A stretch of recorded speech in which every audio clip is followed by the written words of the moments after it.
সম্মাননীয় সুধীমণ্ডলী, আমি আপনাদেরকে স্বচ্ছ দেশের স্বপ্ন ইউটিউব চ্যানেলের পক্ষ থেকে থাইল্যান্ডের ব্যাংকক শহরের সোয়ান লুয়াং পার্কে স্বাগত জানাচ্ছি।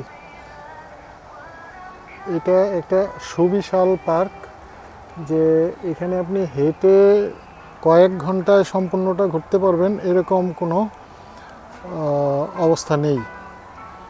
এই স্থাপনাটা দেখছেন, এটার ভিতরে শিল্পকর্ম আছে বিভিন্ন রকম। এটা ঢোকার রাস্তা অন্য দিক দিয়ে, আমি অপোজিট সাইডে আছি। এর আগে আমি ওই দিক দিয়ে গিয়েছিলাম, দুইবার এসেছি, তখন আমি ওই দিক দিয়ে ঢুকেছিলাম। এখন গতকাল থেকে ডিসেম্বরের 1 তারিখ থেকে আগামী 10ই ডিসেম্বর পর্যন্ত একটা ফেস্টিভ্যাল চলছে এই পার্কে। এখন নর্মালি এমনিতে ঢোকা যায়, আর আজকে 20 টাকার টিকিট দিয়ে ঢুকতে হয়েছে। ওই যে আপনারা দেখছেন দূরে কিছু অস্থায়ী স্থাপনা দেখছেন রাস্তার উপরে, ওইখানে ওই উৎসব বিভিন্ন রকম জিনিসগুলি চলছে উৎসবের। সেখানে আমি যাব, একটু মাত্র ঢুকলাম এখানে। এই জায়গাটা আপনাদেরকে একটু ধারণা দিই।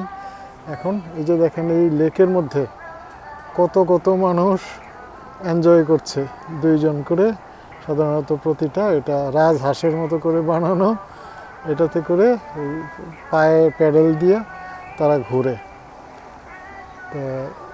এবং এখানে অনেকেই নিজের মতো সময় কাটায়। এরকম জলাশয় একটা না, আরও ভাগ ভাগ আছে, ছোট ছোট বিভিন্ন রকম আছে, ফুল গাছ, এই সেই সব মিলে একটা বিশাল ব্যাপার। একটু আপনাদেরকে এই জায়গার অংশটা দেখাই, পরে হয়তো অন্য জায়গার দিকে গিয়ে সেখানে চেষ্টা করব আর কিছু দেখানোর জন্য।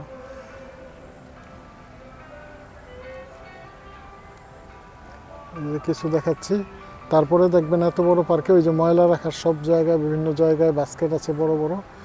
শুধুমাত্র গাছের পাতা ছাড়া অন্য কোনো ময়লা সাধারণত পার্কে কোথাও দেখা যায় না। সবাই সেইভাবেই সচেতনভাবেই ব্যবহার করে পার্ককে। এই দেখেন, জলাশয়ের ভিতরে পানির খেলা চলছে, একই সাথে অসংখ্য হাঁসের মতো বুটে করে মানুষ এনজয় করছে। আর এই যে এই স্থাপনাটা ওই দিক দিয়ে ঢুকতে হয়, এই অংশটা এখন দেখাইলাম। এবং এদের জায়গা বেশি, সেই তুলনায় জনসংখ্যা কম। অনেক বড় পরিকল্পিত পার্ক, অনেক বড়। এটা ভিতরে চলার জন্য গাড়ির ব্যবস্থা আছে, বিনা পয়সায় আপনাকে গাড়িতে ঘোরাবে বিভিন্ন জায়গায় সেরকম। কারণ হেঁটে সবটা দেখার মতো অবস্থা নেই। এটা মনে হয় ব্যাংককের সবচেয়ে বড় পার্ক। এই দেখেন, এখানে পানির মধ্যে মাছ আছে বিভিন্ন রকম, ছোট বড় মাছ। মাঝে মাঝে হাতের কাছে বড় মাছ ভেসে ওঠে, আবার ছোট মাছও খেলা করছে, আসছে। যাক, আপাতত এখান থেকেই বিদায় নিচ্ছি। যে এই যে তারা তাদের সব স্থাপনা সুন্দর করছে। আপনি দেখেন, পানির মধ্যে কোনো বর্জ্য পদার্থ কেউ ফেলে নেই, কোনো বোতল, পলিথিন, প্লাস্টিক কোনো কিছুই কেউ ফেলে নেই। পানি স্বচ্ছ সুন্দর পানি। আমরাও আমাদের বিভিন্ন স্থাপনাকে সুন্দর রাখার জন্য, পরিচ্ছন্ন রাখার জন্য চেষ্টা করব।